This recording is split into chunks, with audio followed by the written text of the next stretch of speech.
समझाने हैं जो आपकी लाइफ में आपको काम आएंगे। Alright, thank you so much. सारे खड़े हो जाए।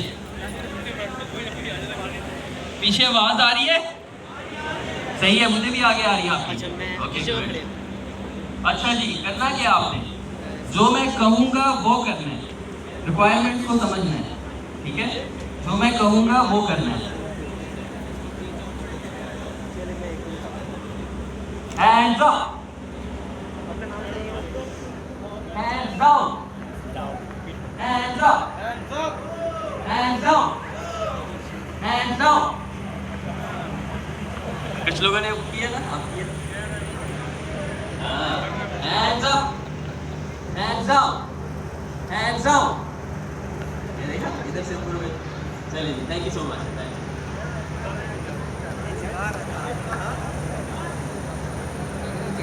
अच्छा जी, इसमें समझाने की क्या बात है? आपको कंफ्यूजन क्या हो रही थी? मैं कह कुछ हो रहा था और क्या कुछ हो रहा था, तो मेरे कहने और करने के फर्क की वजह से आपको कंफ्यूजन हो रही है।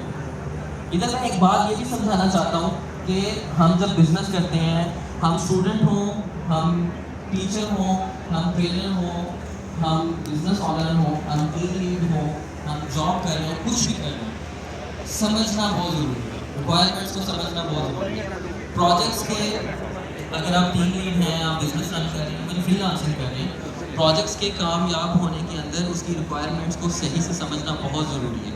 होता क्या है कि हम रिक्वायरमेंट्स को सही से समझते नहीं हो और ज़ूम कर लेते हैं कि क्लाइंट ये चाह रहा है, हम दिलो जान से उसको मेहनत करके बनाते हैं, एट दी एंड क्लाइंट के पास लेके जाते हैं और क्लाइंट कहता है this is what not I am looking for. आपका सारा का सारा प्रोजेक्ट फेल हो जाता है।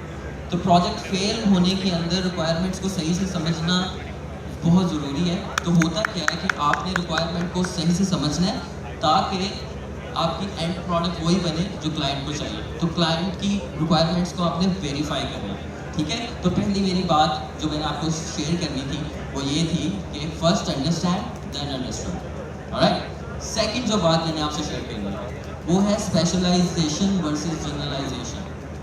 अब जो ज़माना है वो स्पेशलाइजेशन का है। हमारी जो कंपनी स्विच टैग है वो स्पेशलाइज है शॉपिफाई सॉल्यूशंस प्रोवाइड कर रहे हैं। इसका मतलब ये नहीं कि हमें दूसरी चीज़ें आती नहीं है या कर नहीं सकते। हमने फोर्सफुली ये डिसाइड किया, हमने खुद डिसीजन लिया कि हम स्पेशलाइजेशन की तरफ जाएंगे। और जब भी आप स्पेशलाइजेशन की तरफ जाते हैं आपकी ब्रांड वैल्यू बढ़ती है।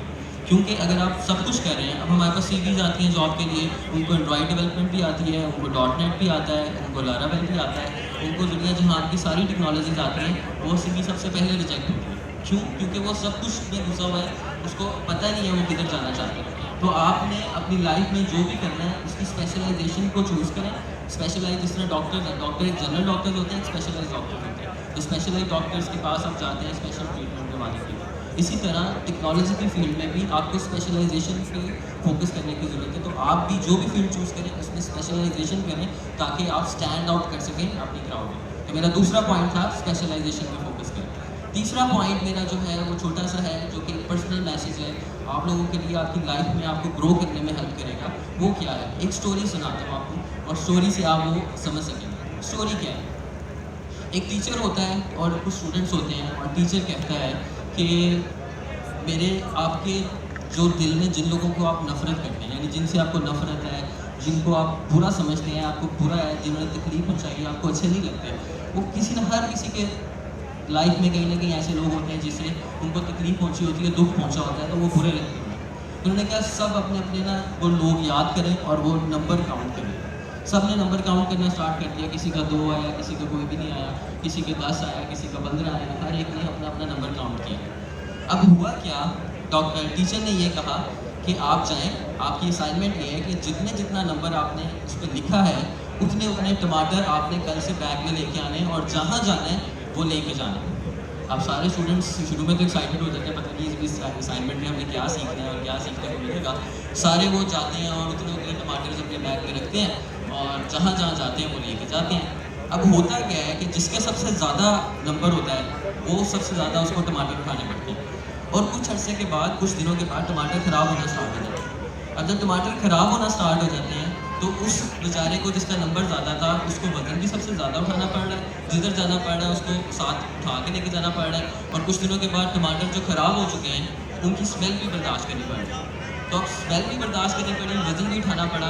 तो एट द एंड इसी तरह हमारे दिल में भी ऐसे होता है। जब हम लोगों से नफ़रतें करते हैं, अपने दिल में नफ़रतें पालते हैं, जेलसी लेके आते हैं, कंपटीशन में चले जाते हैं, तो होता क्या है कि हम बेसिकली अपने आप को ही तकलीफ़ पहुँचा रहे होते हैं, अपने आप को ही परेशानी में डाल रहे होते हैं। तो जिस तरह अपने दिल में ये सारी भूख, कीना, हसद, परेशानी, मिसाइल, नफ़रत, ये सारी चीज़ों को, जिस तरह टमाटर हैं, सारे बैग से निकाल के फेंकें, इसी तरह अपने दिल से ये सारी चीज़ें निकाल के फेंकने से सबसे ज़्यादा फ़ायदा आपको खुद होगा। तो अगर आप लाइफ में कामयाब होना चाहते हैं, तो ये नफ़रत, भूख, कीना, हसद हम कहीं ना कहीं अपनी लाइफ में कर रहे होते हैं। इसको निकालने से उसका फ़ायदा होना हो, सबसे ज़्यादा हमें खुद को फ़ायदा हो। तो कंपटीशन, कोई कंपटीशन नहीं, there is so much for everyone. इस दुनिया में इतना कुछ है, सबके लिए सबका हिस्सा है, सबको उनका हिस्सा मिलेगा। और मेरी तरफ से सबको अल्लाह हाफ़िज़, बहुत बहुत शुक्रिया।